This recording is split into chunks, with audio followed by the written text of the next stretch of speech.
এই আজি আকৌ কি লগাম গম পাইছেনে আপোনালোকে? বিহু আহি আছে যিহেতু এয়া গামোচা লগাব লাগিব।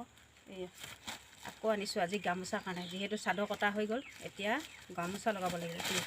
যিহেতু বিহু বহাগ বিহু ওচৰ চাপিছে।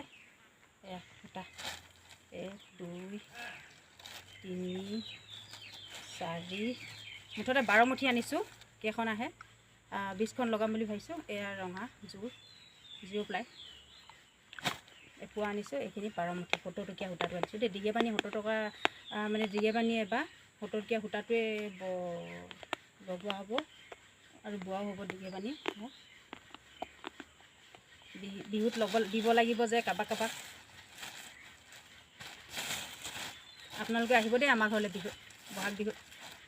এয়া আজি আনিছোঁ সূতা জাগুনৰ পৰা গামোচা লগাবৰ কাৰণে।